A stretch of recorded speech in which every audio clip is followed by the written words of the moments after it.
ಎಲ್ಲ ಹೆಣ್ಮಕ್ಳಿಗೊಂದು ಮಾತು, ಎಲ್ಲರೂ ಇಂಡಿಪೆಂಡೆಂಟ್ ಆಗಿರಿ. ಯಾರೂ ಅಣ್ಣನ ದುಡ್ಡು ಅಲ್ಲ ಅಪ್ಪನ ದುಡ್ಡಲ್ಲಿ ಶೋಕಿ ಮಾಡಬೇಡಿ. ನೀವು ದುಡೀರಿ, ನೀವು ಶೋಕಿ ಮಾಡಿ, ಅವಾಗ ಯಾರೂ ಕೇಳಲ್ಲ. ಯಾವಾಗಲೂ ಇಂಡಿಪೆಂಡೆಂಟ್ ಆಗಿರ್ಬೇಕು. ನಾವು ಅಪ್ಪನೂ ನನ್ಗೆ ಅದೇ ಹೇಳ್ಕೊಟ್ಟಿರೋದು, ಹೆಣ್ಮಕ್ಳು ಯಾವುದಕ್ಕೂ ಕಡಿಮೆ ಇಲ್ಲ, ಇಂಡಿಪೆಂಡೆಂಟ್ ಆಗಿರಬೇಕು. ಸೊ ಹಾಗೆ ಬೆಳೆಸಿದಾರೆ ನನ್ನೂ. ಸೊ ನಾನು ಎಲ್ಲೋದ್ರೂ ಒಬ್ಬಳೇ ಹೋಗ್ತೀನಿ.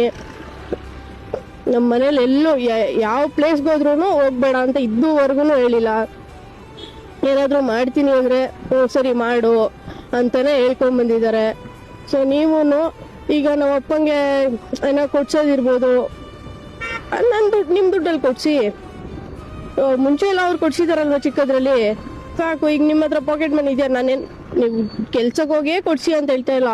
ಸೊ ನೀವು ಉಳ್ಸಿರ್ತೀರಾ, ಫ್ರೆಂಡ್ಸ್ ಜೊತೆ ಆಚೆ ಹೋಗ್ತೀರಾ, ಹೋಟೆಲ್ಗೆ ಹೋದ್ರೆ ಒಂದು 500-1000 ಎಲ್ಲ ಖರ್ಚು ಮಾಡ್ತೀರಾ. ಅದೇ ನಿಮ್ಮ ಅಪ್ಪ ಅಮ್ಮಂಗೆ ಏನಾದರೂ ಕೊಡಿಸಿ. ಅವ್ರು ಚಿಕ್ಕದ್ರಲ್ಲೆಲ್ಲ ನಿಮಗೆ ಕೊಡ್ಸಿಲ್ವಾ?